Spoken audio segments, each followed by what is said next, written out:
RPSC exam 2014 के अंदर एक एसीपी जो पेपर है उसके अंदर एक क्वेश्चन पूछा गया है। क्वेश्चन नंबर 31 है, cost benefit analysis is performed during, यानी कि कॉस्ट बेनिफिट मतलब लागत लाभ, जो लागत लाभ एनालिसिस है वो कौन से फेज में किया जाता है। तो एसडीएलसी में हमने कुछ फेज देखे, उन फेजेस में कौन से फेज के अंदर हम कॉस्ट का और बेनिफिट का, इन दोनों का एनालिसिस करते हैं। कॉस्ट और बेनिफिट का मतलब तो आप समझ ही गए होंगे कि एक प्रोजेक्ट को बनाने में कितनी कॉस्ट आएगी, कितना बेनिफिट हमें होने वाला है, इस चीज़ का हमें एनालिसिस करना होता है। वो कौन से फेज में करेंगे, चलिए देखते हैं। कॉस्ट बेनिफिट एनालिसिस का मतलब होता है यह तय करना कि किसी प्रोजेक्ट को बनाने में जो लागत लगेगी, कॉस्ट लगेगी, वो उसके फायदे से कम है या ज़्यादा।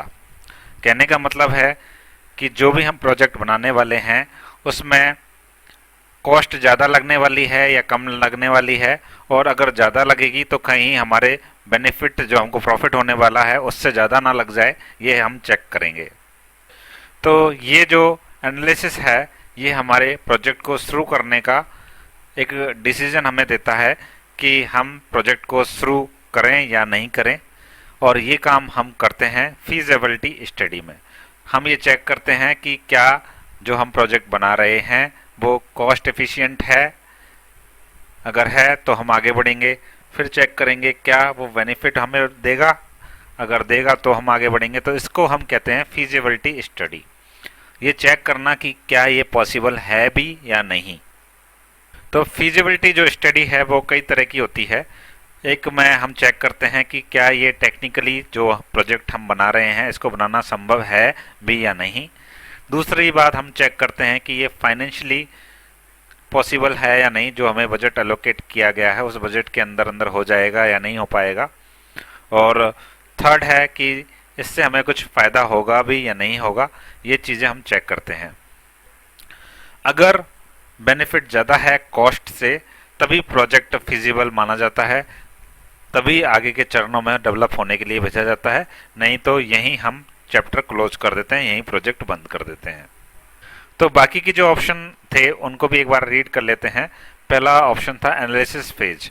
तो इस फेज में हम यूज़र की ज़रूरतों को कलेक्ट करते हैं और इसमें हम लाभ हानि का आकलन करते नहीं हैं। ये हम शुरुआती फेज में ही लाभ हानि का आकलन कर लेते हैं, जिसमें हम रिक्वायरमेंट गैदरिंग और फिजिबिलिटी स्टडी करते हैं। डिज़ाइन फेज भी आगे का फेज है। ये हम जब डिसीजन ले लेते हैं कि हम सॉफ्टवेयर को बना सकते हैं, कॉस्ट एफिशिएंट भी है, बेनिफिट भी सही रहेगा, तब उसके बाद आगे जाकर के डिज़ाइन फेज आता है।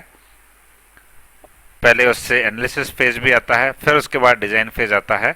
तो जो डिज़ाइन फेज है इसमें हम सिस्टम का ब्लूप्रिंट और मॉडल बनाते हैं, और काम तो काफ़ी पहले ही हम फिजिबिलिटी फेज में ही शुरू कर चुके होते हैं। तो डिज़ाइन फेज काफ़ी आगे का फेज है। इम्प्लीमेंटेशन फेज और भी आगे का फेज है डिज़ाइन फेज से, और इसमें हम कोडिंग शुरू कर देते हैं। हमारी डिज़ाइन वगैरह सब कंप्लीट हो जाती है पहले ही, और केवल इसमें हम कोडिंग का काम करते हैं।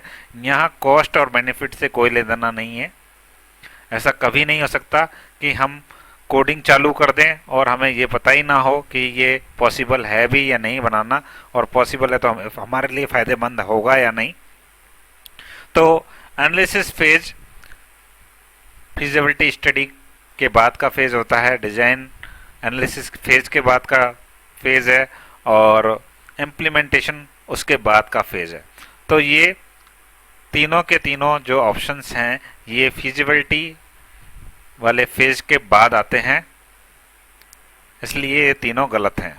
तो अब हमारे जो इस क्वेश्चन का जो सही आंसर होगा वो होगा फिजिबिलिटी स्टडी फेज के अंदर हम कॉस्ट बेनिफिट एनालिसिस करते हैं।